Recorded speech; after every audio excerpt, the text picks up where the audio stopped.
Hi everyone, welcome back to my channel. Today I have a little more history content, but I wanted to make it spooky. I don't know if you could tell by the makeup, I tried my best. I did it quick. I had a long day at work today, so I wanted to do fun makeup, but it kind of looks trash, so be easy on me. I just want to go for a little something gothic, make myself look a little washed, like a vampire, you know? A sleigh pyre. So yeah, if you couldn't tell by the title of the video, we're going to be talking about the origins, a little bit of history about vampires. I really wanted to make a video about Joan of Arc because she's been one of my...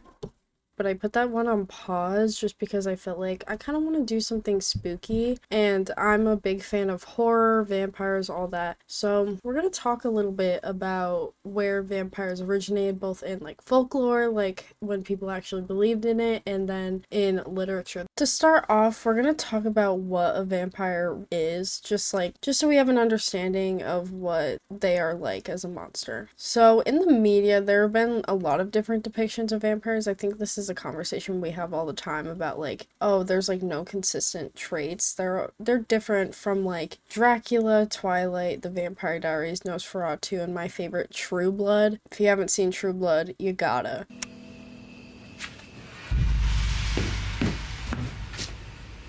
Yes.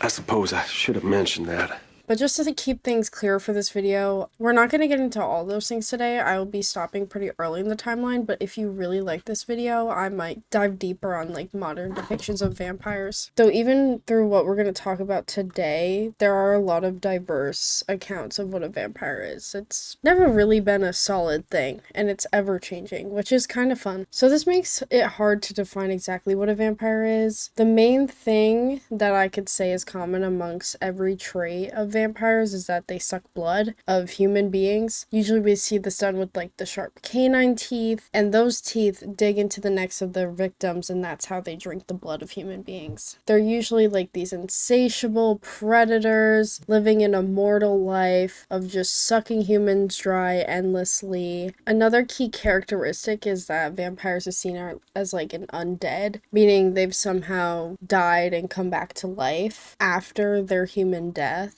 So there are many different types of monsters that are undead, but vampires are seen as one of them. But it does make some overlap because in earlier folklore, vampires were kind of depicted more like zombies than they were of our modern understanding of like these intelligent, ruthless monsters. Back then, they were depicted as more stupid, and they're also seen as more disheveled, and they didn't have that aristocratic look that we often associate with vampires now. And this did change in not even too long ago in terms of history of folklore. And then other characteristics that feel like are the ones that differ the most is what the vampire's weaknesses are, like how you kill them. I feel like that's the most different between each story. One of them is sunlight, because the story is that, you know, when they're in sunlight, they're stripped of their power, or in like extreme cases, they just completely evaporate into ash. Or in Twilight's case, which, trust me, I love Twilight, they just sparkle in that. It doesn't really do anything to them, but they do sparkle. I guess that does give it away. So usually vampires are seen as nocturnal, like they only come out at night, so you only really have to be worried about them attacking during the night. There's also the belief that vampires can be killed by driving a wooden stake through their heart. This is not used in every story, but it's a very common trope. Other weaknesses may include garlic, holy water, fire, and crucifixes, which again are not in every story, but are generally the common belief about vampires. So now I want to talk a little bit about vampires in folklore. And by folklore, I mean like people in medieval Europe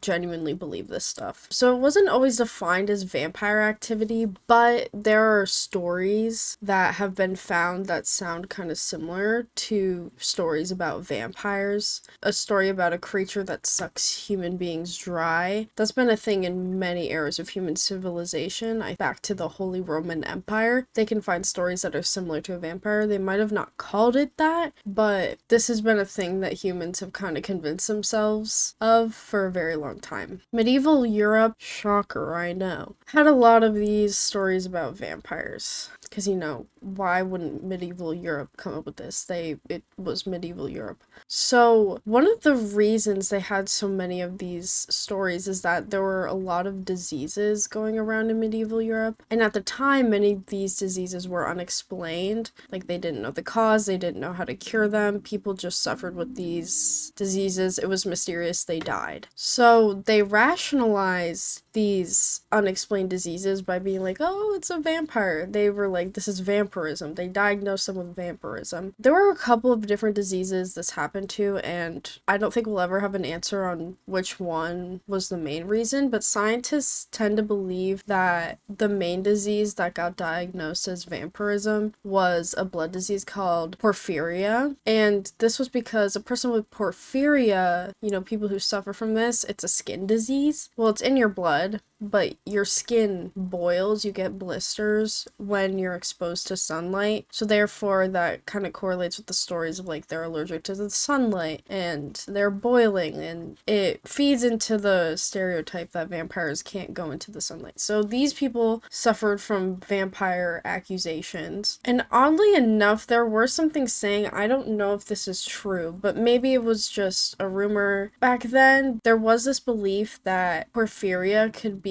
temporarily cured by drinking human blood, which is, you know, does not help with the vampire accusations. There were other diseases that would lead to vampire accusations, but it doesn't seem like it was as much. But this included rabies, the plague, and tuberculosis, often because of the swelling of lymph nodes, you turn pale. There were a couple of reasons that diseases would just be pinned as vampire activity. Of course, these people died and did not come back to life as a vampire. They died from the disease like any human being would and died a human death, and that was it. But the medieval people took this really seriously and kind of convinced themselves that something else was happening. They would do many intense acts to people once they were already dead. So basically they would just mutilate corpses, which is wildly disrespectful, but they genuinely believe that these were vampires. So they would find ways to ensure that the person would not come back to life. This even led to them digging up people's graves just to drive a stake through their heart, decapitate them, burn them, whatever they could to make sure that these people would not come back to life. Because, you know, medieval people be crazy.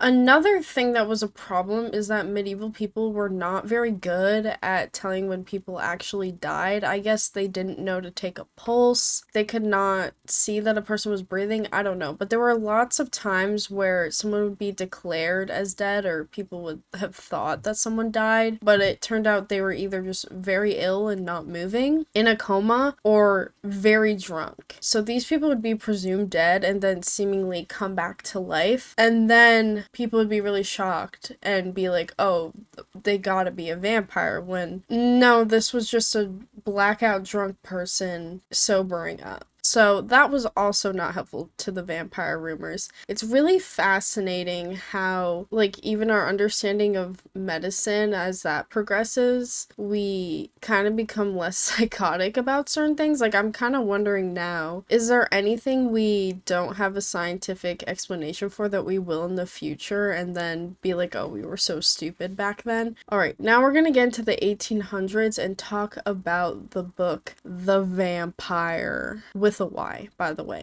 I was nearly having a stroke seeing it with a Y for a while. The Vampyre is what tends to be considered the first work of fiction that depicted vampires in the way that we see them today. We got all the stereotypes, the like pale gray skin, the fancy clothes, and the fangs, all key features we see in all depictions of vampires today. This book really changed the game because it used the monster of a vampire as a metaphor for human cruelty. You know, think of the song Vampire by Olivia Rodrigo. Basically, literally the exact same metaphor, but just like 50 minutes long instead of like 4 minutes. The Origin of the Vampire as a book has a very interesting story to it, and it's very messy and has a lot of characters who I think are really hilarious, but also like like very problematic. Well, one of them is very problematic. We'll get into it. Also, it has a direct connection to another famous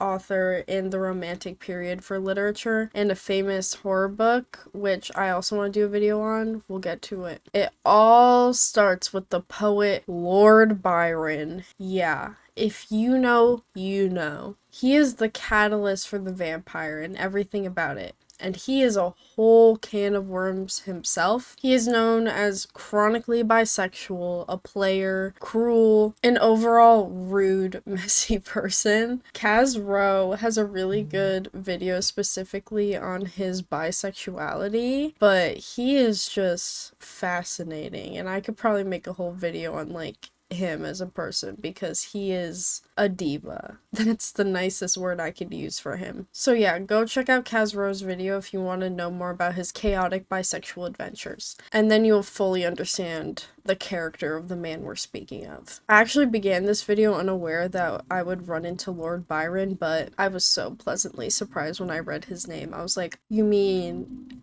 the Lord Byron? Like, yeah, I love and hate him. He's kind of iconic. So, the story of its creation begins like this. There were 4 people at Byron's summer estate in Geneva, Switzerland. Lord Byron himself, Mary Shelley, yes, that Mary Shelley, but she wasn't Mary Shelley at the time because she wasn't married yet. Percy Shelley, her husband, but not husband yet. I think they were engaged at the time. And Lord Byron's live-in physician, John William Polidori. At this estate, these wealthy writers would spend their time reading and telling each other ghost stories. They read like one spooky book and then were like, we can do that. And this became known as the famous ghost story competition. It was actually because of this competition that Mary Shelley came up with the idea for her most iconic book, Frankenstein, or The Modern Prometheus. I will not be getting more into Frankenstein because, as I said earlier, I would like to talk about, you know, the origins of Frankenstein too, because I think that's even more interesting than vampires, but it has an interesting shell to it that, like, you wouldn't expect from Frankenstein, right? But as Mary Shelley was making history with Frankenstein, Lord Byron came up with an idea for a story about a vampire. Unfortunately for him, Byron only wrote a couple of paragraphs about this idea, and it never really became a thing. However, there was someone at the estate who would take on the story and make it a whole thing. The physician, John William Polidori, wound up taking on the concept and creating a full story about it, which is the vampire. Polidori never personally sent the book to be published, like he didn't really have the intention to publish as far as I'm aware, and he abandoned the manuscript at the home of his friend Countess Catherine Bruce in Colony, Switzerland. He just left it there and bye-bye. We don't actually know exactly when he would have written The Vampire. It would have been somewhere between the ghost story competition, which started in 1817, and the publishing of it 1819. I don't think he ever talked about when he finished writing it, when he started writing it. We don't really know, but it's somewhere in that 2-year time period. All we know is that 2 years after the ghost story competition, in 1819, the manuscript for The Vampire ended up on the desk of a very big publisher named Henry Colburn. It was in a bundle with a bunch of other stories, so it wasn't just sent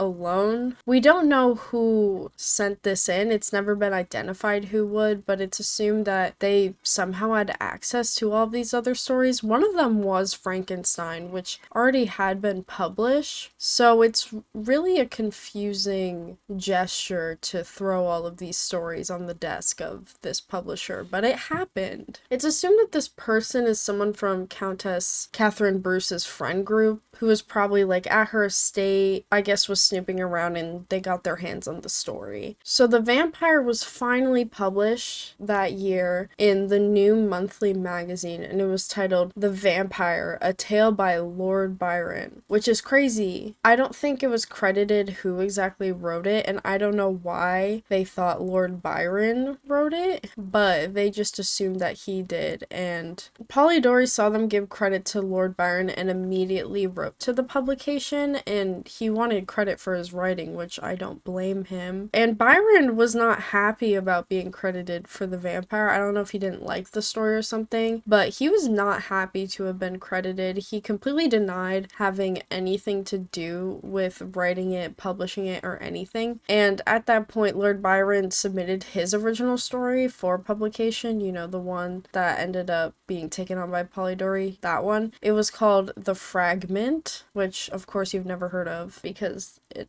didn't do very well, but he wanted to prove that he did something else. However, Byron was still given credit for The Vampyre for decades, and Polidori was left without any ability to have a career because he just wouldn't be credited, and he'd kind of been publicly embarrassed by Byron and Mary Shelley. Polidori tried to claim that The Vampyre was his submission to the ghost story contest, but this doesn't really seem to be true. It's only him making that claim. Mary Shelley claimed years later that all Polidori contributed to the ghost story contest was, quote, some terrible idea about a skull-headed lady, unquote. He was left quite humiliated by society and the other writers in his community. Well, I guess he was never let into the community, so scratch that. Ironically, Byron is the inspiration for the vampire character, who is named Lord Ruthven in Polidori's book. The metaphor for the vampire kind of came to life. Life imitates art, you know? Where Byron was still sucking Polidori dry by taking credit for his work, intentionally or not. So it's believed that Byron was it's basically like 99% confirmed that he was the inspiration for this book because so many of Ruthven's traits match Byron. He was an aristocrat, a womanizer, a needlessly cruel man, and created problems for no reason wherever he went. Like, unprovoked, this man was starting problems. It was just a metaphor for how Byron would suck people dry and leave destruction wherever he went. And this isn't even the first book that was just exclusively about how terrible Byron was. Apparently, an ex-girlfriend of his named Lady Caroline wrote a whole book about how terrible he is, so maybe we can get into that another day. But Lord Byron needs to get his stuff together, though he's dead now. So this story is not very long. I listened to an audiobook about it on a channel called The Well Told Tale, and it also had a little synopsis at the beginning and the end, which I really liked. It gave you a little bit of extra history. So if you'd like to experience the story, I recommend going there. So the two main characters of this book are Lord Ruthven, who is the vampire based on Lord Byron, and there's a wealthy young orphan named Aubrey, and Aubrey's like kind of a Bruce Wayne type, but like before he becomes Batman, he's like overpraised, a socialite, and he's a very rich orphan. So Aubrey attends an aristocratic social gathering, like rich people gathering in London, and Lord Ruthven is also at this party, and for some reason, people are extremely drawn to Ruthven. Like, everyone flocks to him. He's charming, he does well with the ladies, you know, he's an aristocrat. And Aubrey and Ruthven become very quick friends. They meet at the party, they talk, and they become friends. Ruthven informs Aubrey that he is currently traveling, mostly the continent of Europe, and he invites Aubrey to join these travels. And despite just meeting, Aubrey's like, yeah, so they leave. Listen, I'm not gonna say this story is like great. It's fun. It's a fun story, but I'm not gonna sit here and tell you that this is a good story, really. There's a lot of things where I'm like, okay. It kind of gives like campy Cormac McCarthy at some points. Like, he over describes a lot of things. Aubrey quickly realizes that Ruthven is not a positive character to spend time with. Who would have guessed that while reading this? He is cruel to everyone. He's predatory to all the women they run into, like super predatory, like actually like it's really bad. Major sexual deviancy, and some of the women are left so traumatized and degraded that they like refuse to speak about their experience with him. So Aubrey tries to brainstorm how he can speak up to Ruthven, being like, yo bro, this behavior, not okay. He wants it to stop so he can like go through his adventures guilt-free. But he's come to see Ruthven as like his friend. So he's like, okay, I need to find the right time to be able to talk to him. I don't want to ruin this. Which like, what? Like you're slowly seeing that this person is terrible, but you're also slowly seeing this person as your friend. Like what? How is that correlated? I don't get it. So Aubrey and Ruthven make a stop in Rome, and Aubrey gets a letter from his guardians. They knew he was going to be in Rome, so he had a letter from his guardians, and they were warning him about Ruthven. They realize that he is a harmful person, and they worry about Aubrey and the things that might happen if he stays in his presence and keeps traveling to, you know, unknown places with just him. And then later, Aubrey learns about this highborn girl in Rome who Ruthven is set to see. This is when Aubrey finally decides to speak up because he's afraid of what might happen to her if Ruthven like gets his paws on her, you know, because he's a freak. So he warns the girl's mother not to let Ruthven meet her, and this is when Aubrey finally decides to separate from Ruthven, and he receives like this like cold and cocky letter. Ruthven doesn't seem hurt, but he seems like very cocky about, you know, Aubrey's decision to leave, and it kind of seems as if he's gonna go ahead and screw around with the girl anyways. And then Aubrey's alone and he sets off to Greece. Why? I don't know. I don't know why he didn't just go home. While in Greece, he meets this like working class woman. She's a daughter of like an innkeeper. Her name is Ianthe, and they fall in love. And Aubrey has this moment being like, oh, she's poor though. I can't marry a poor girl. But it's from her and her family that he first learns of the legend of the vampire. So he like conveniently didn't know what one was before. Ianthe describes like the appearance and the behaviors of vampires, and Aubrey's like, oh my god, I know a guy just like that. And he makes the connection, and he realizes how terrified Ianthe is of vampires. Like, thinking about it makes her face go pale. Her family are terrified of messing around with vampires. And then a day or so later, Aubrey speaks to Ianthe and her family, and he's like, I'm about to go on this adventure. I don't know what the adventure was, but he's like, I'm gonna go out for the day and do something. And then her family is like terrified. They're like, no, don't go. If you go, you cannot return during the nighttime, because they're worried he would be followed or attacked by a vampire. But Aubrey doesn't really care about this and doesn't really mind it. So he sets on his trip and loses track of time, and he's unable to return home before it's nighttime. But then he goes home anyways, which, like, dog, just stay out. Endanger yourself, but not others. But he returns home to Ianthe, and in the middle of the night, Aubrey and Ianthe are attacked. Aubrey lives, but Ianthe is like very murdered, like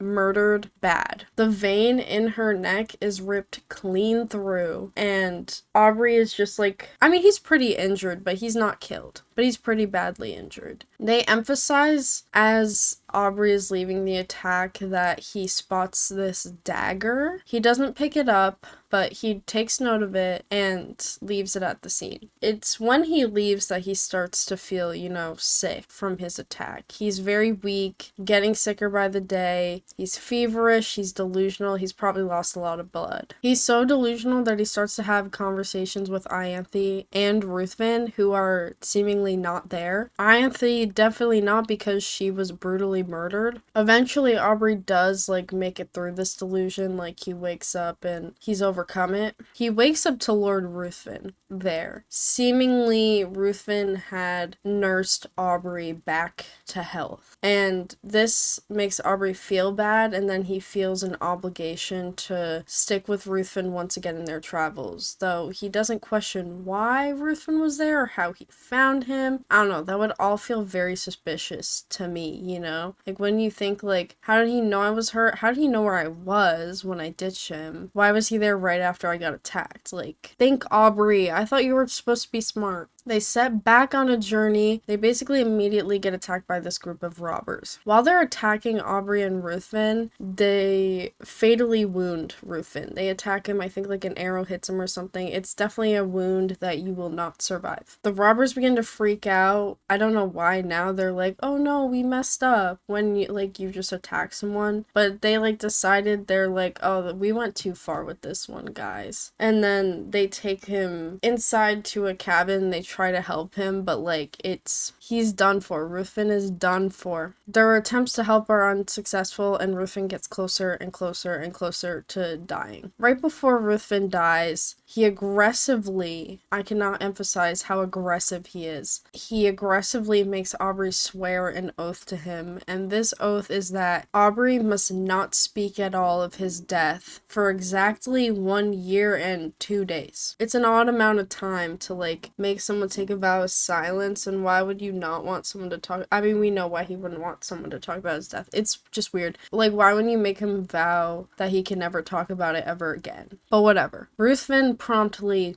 dies. Aubrey goes to try to make plans for his corpse, to bury it, burn it, or whatever. But he returns and sees that the corpse is gone, like it's missing. And then he asks the robbers, he's like, hey, did you do anything to the dead body of my friend? And they're like, ooh. So Aubrey's like, probably just a quinky dink, and moves on. Aubrey leaves with Ruthven's things, and as he's making his way home, he looks through his stuff and realizes that Ruthven had the same exact dagger that was at the scene when Ianthe was murdered. So it's kind of implied that Ruthven owned the dagger and it was him who attacked Ianthe. Aubrey makes his way through Rome and visits the family of the girl Ruthven was trying to see, you know, like the one he was trying to prey on, and Aubrey was like, nah, I'm gonna tell her mom. And he learns that since Ruthven had departed from Rome, since he skedaddled, the girl was never seen again. So it's kind of implied that Ruthven killed the girl. I don't know why they never found her body. That's the thing about this story with Ruthven. Sometimes the bodies are found, sometimes the bodies completely disappeared. So I don't know if like sometimes he strategically just hides some bodies or if he consumes people whole. Like, I don't know what's going on there. But Aubrey does make it back to London and he meets with his guardians and his sister. Apparently, the family had been waiting to marry Aubrey's sister off, but they had been waiting for Aubrey to return back from his adventure. Why? I don't know, but they were like, yeah, that'll be a good time to marry her. So now that he returned, they started the process of finding a suitor for Aubrey's sister. They kind of do this really quickly, like it's actually bizarre how quickly this happens, but I guess, you know, like for the process of getting the story moving along, that's what they did. Later, he runs into his sister and her future husband, and of course, dun dun dun, it's Lord Ruthven. And I have a few problems with this. Well, of course, like, he came back from the dead, but he's a vampire, you know, like, he's healthy as ever, like, we kind of saw this coming. But if his guardians had sent a warning about Ruthven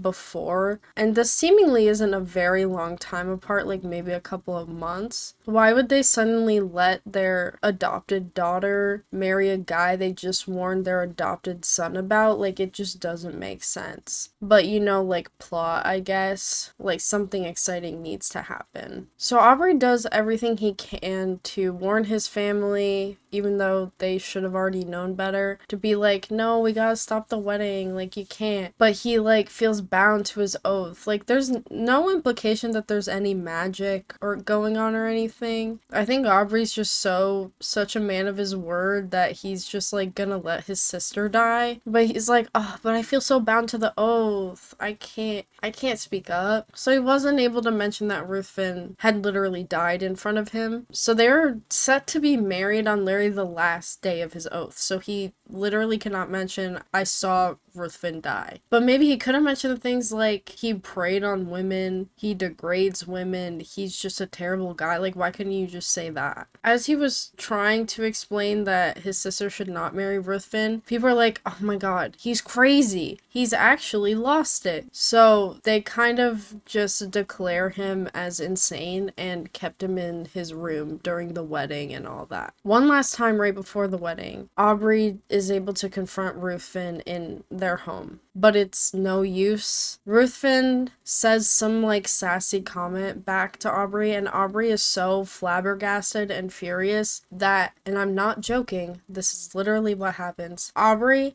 has a stroke and dies. He just gets so mad. He has a stroke and just dies right there. It's just done. And like the day of the wedding, and Aubrey's sister gets married anyways. Like they couldn't hold off the wedding to like mourn or be like, yo, what are we doing? Like Ruthven couldn't wait like one more day, one more week to like consume Aubrey's sister. Like, be real. Also, why do you have to marry someone? Like, why is he going this far just to eat someone? Clearly he did not need to do all that before. But yeah, Aubrey has a stroke and dies right there. And then to conclude the book, Ruthven and Aubrey's sister get married. Aubrey's sister does not have a name. I think they just call her Miss Aubrey or Aubrey's sister the whole time. Like, this isn't just me not using her name, like, she just does not have a name. But the night of the wedding, right after they got married, I guess there are, like, guards or someone goes to, like, check on the room to be like, oh, how are the newlyweds doing? Which, I don't know how you do that, because, like, I'd kind of be afraid they're, like, consummating the marriage, you know what I mean? But they check in and find that Ruthven is gone, he skedaddled, and Aubrey's sister is laying there brutally murdered, and that's how the story ends. So again, not the best story, but like this is what we have credited as the main first depiction in literature of the modern version of a vampire. And it's definitely not a flawless story, and most vampire stories are not flawless stories, but you know, it's kind of campy, it's kind of fun, it's definitely entertaining, and if you ever have like 50 minutes in your day where you're just bored, like, I think you should just listen to the audiobook. It's kind of fun if you like vampires. Alright, my vampire lovers, I'm gonna conclude this video here. In this video, it was my goal to provide context to vampires in like a fun way, you know, talk about like the fun stories, and end of the day, these are not real monsters that I know of. But we've become so like saturated with vampire stuff in media. I think it's easy to forget that these things haven't existed forever, or if they have existed, things have changed, and it's like a whole culture thing itself. And it's really fun to find the origin of points of, you know, monsters in, you know, just like human history and media. We forget to think about why they're such a staple in our culture, and it's easy to romanticize these creatures and see them as something beyond humanity, where in reality it is humanity that makes these characters and monsters so enjoyable and so scary. Inherently, a monster is someone who just drains the life out of someone in some way, whether that's a blood, dignity, fear, or even sexuality. I found that there's a lot of weird sexual stuff going on with vampires. I didn't get too much into that, but there's always some type of perversion and just deviancy that's in there. I don't know why. It's always there, but they always find a way to drain us. And that's based on real human cruelty. Vampires would not exist if it weren't for stories of human cruelty and the truths of human cruelty. You don't need to have fangs to suck people dry, metaphorically or even physically. The real monsters are those who destroy people no matter where they go in life. They leave a path of destruction, pain, fear.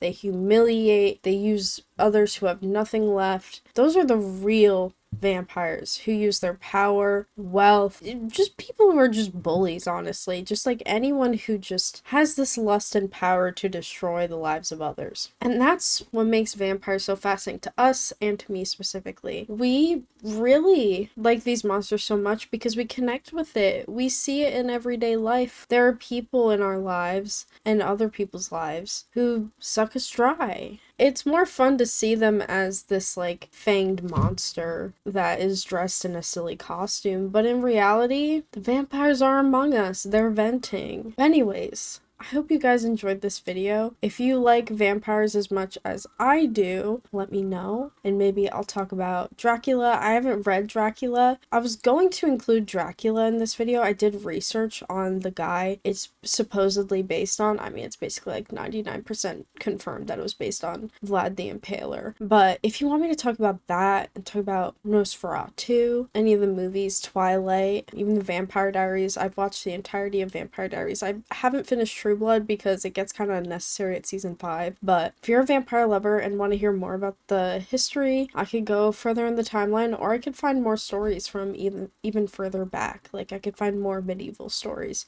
Just let me know your interests. I think it's fascinating. I love cryptids and monsters. I just love a good folklore with history, especially when it overlaps cultures. I think that stuff is so cool. It's just fun. Subscribe if you want to, like this video if you like the video, and have a good day. I'll see you when I see you. Bye bye.